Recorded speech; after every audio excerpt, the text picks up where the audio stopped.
Pemirsa, Komite Nasional Keselamatan Transportasi rencananya akan mengambil kotak hitam atau black box. Hal itu dilakukan untuk menyelidiki penyebab tergelincirnya pesawat kargo Trigana Air. Saat ini kotak hitam atau black box Trigana Air PKYSF masih dititip pihak bandara dan akan diserahkan ke Komite Nasional Keselamatan Transportasi. KNKT telah datang ke Halim Perdana Kusuma sejak kemarin untuk melihat secara langsung kondisi pesawat. Petugas juga memantau ketiga roda pesawat patah namun mesin pesawat tidak terbakar. Selanjutnya penerbangan sipil di Bandara Halim Perdana Kusuma masih dialihkan ke Bandara Soekarno-Hatta.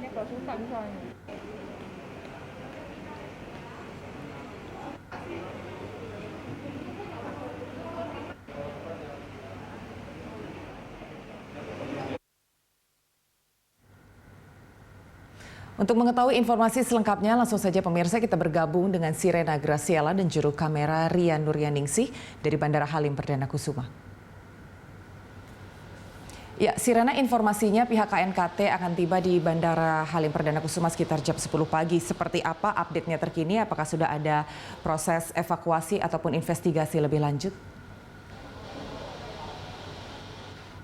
Ya, Anggi dan juga pemirsa, pada siang hari kemarin pesawat kargo dari Trigana Air PSKISF dengan rute Bandara Halim Perdana Kusuma menuju Bandara Sultan Hasanuddin Makassar tergelincir pada saat memutuskan untuk kembali ke bandara ataupun return to base ke Bandara Halim Perdana Kusuma. Tadi kami mendapatkan informasi bahwa dari pihak KNKT atau Komite Nasional Keselamatan Transportasi sebenarnya sudah langsung datang sejak kemarin pada saat kejadian tergelincirnya pesawat kargo Trigana Air ini untuk melihat langsung kondisi dari pesawat ini hingga saat ini memang seperti apa. Rencananya, Anggi, memang untuk hari ini sendiri akan diambil juga black box dari pesawat kargo Trigana Air tersebut untuk melihat sebenarnya apa penyebab dari tergelincirnya pesawat kargo Trigana Air pada siang hari kemarin. Namun apabila dilihat begitu dari pihak investigator KNKT memang terlihat adanya roda pesawat yang patah, bahwa tiga dari roda pesawat tersebut patah. Dan tadi dari Danlanut Halim Perdana Kusuma, Marsikal Pertama TNI Bambang Gunarto menjelaskan bahwa untuk proses evakuasi ini hingga saat ini sudah mencapai 70% progresnya, Anggi, di mana memang salah satu yang diputuskan oleh pihak dari tim evakuasi adalah untuk memotong bagian badan pesawat untuk mempercepat dan juga mempermudah proses evakuasi tersebut. Selain itu juga memang teknik ini dinilai lebih efektif untuk dilakukan sehingga runway landasan dari Bandara Halim Perdana Kusuma bisa lebih cepat untuk beroperasi ataupun dibuka kembali. Selain itu, dengan adanya kejadian ini memang sempat merusak juga bagian dari runway ataupun landasan pacu dari Bandara Halim Perdana Kusuma, sehingga bagian runway tersebut juga nantinya akan diperbaiki oleh pihak Bandara Halim Perdana Kusuma dan akhirnya nanti diputuskan targetnya akan selesai begitu untuk perbaikannya bagian runway dan juga pengangkatan ataupun proses evakuasi dari pesawat tersebut akan selesai semoga pada sore hari ini.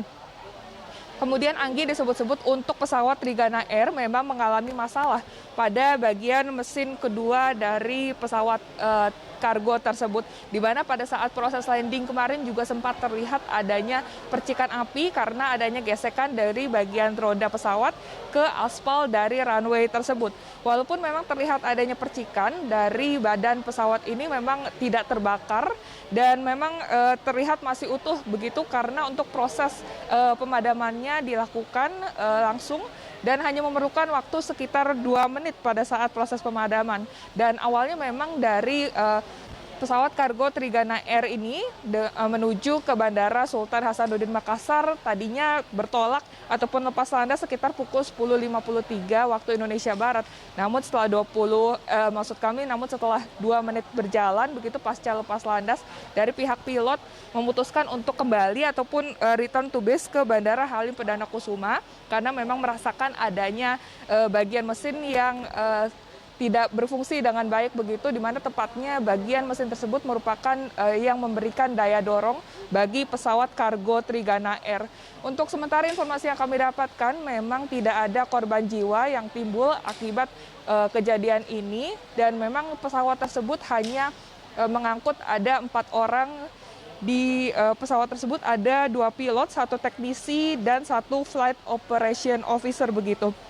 Kejadian pesawat Trigana Air ini, Anggi, sebenarnya bukan kejadian pertama begitu, kejadian tergelincir ini, di mana memang sebelumnya sudah sempat terjadi di Bandara Sentani Jayapura pada 25 Februari 2021 yang lalu. Anggi.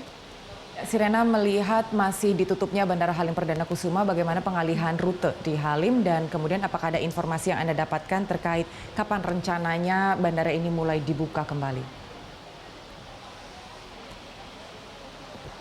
Ya, Anggi, akibat dari tergelincirnya pesawat kargo dari Trigana Air membuat pengalihan lalu lintas bandara juga harus dilakukan begitu dari Bandara Internasional Halim Perdana Kusuma ke Bandara Internasional Soekarno-Hatta secara sementara.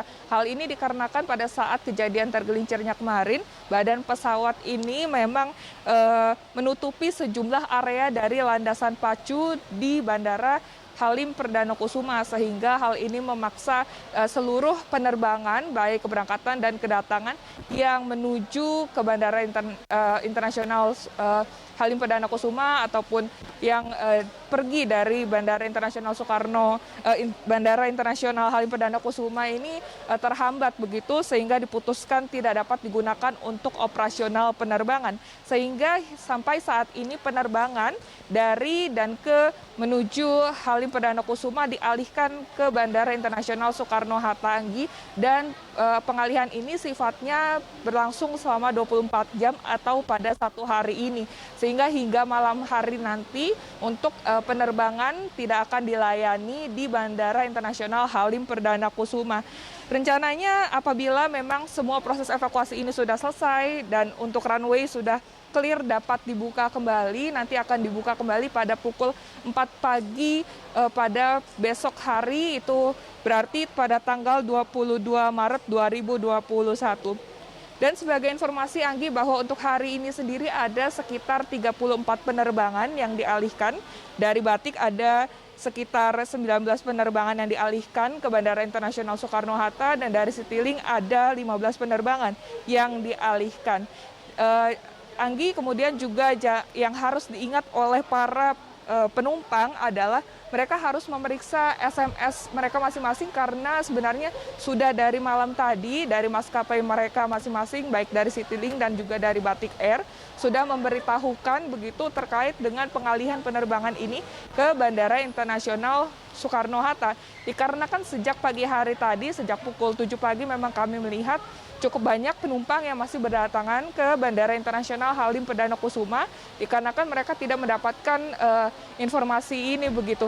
Namun pada saat dicek, sebenarnya mereka sudah mendapatkan SMS dari pihak maskapai masing-masing, sehingga yang harus dicek adalah memang pemberitahuan yang diberikan oleh pihak maskapai bahwa saat ini pengalihan untuk rute penerbangan dari Bandara Halim Perdana Kusuma dialihkan ke Bandara Internasional Soekarno-Hatta begitu. Selain itu, Anggi, sebenarnya untuk maskapai di sini baik dari Citylink dan juga Batik Air sudah menyediakan alternatif apabila memang kedatangan mereka ke sini untuk jam keberangkatannya sudah terlalu mepet, maka dari pihak maskapai sudah menyediakan dua alternatif, yaitu untuk reschedule jadwal penerbangan dan juga untuk pengembalian full ataupun pengembalian penuh dari uang tiket penerbangan mereka masing-masing. Kemudian juga dari pihak bandara Halim Perdana Kusuma sebenarnya sudah menyediakan shuttle bus begitu. Namun apabila keberangkatan mereka untuk jam keberangkatan mereka mepet, maka lebih disarankan untuk menggunakan transportasi pribadi atau dari secara mandiri saja. Kembali ke Anda di studio, Anggi. Baik, Sirena, terima kasih untuk informasinya. Selamat bertugas kembali.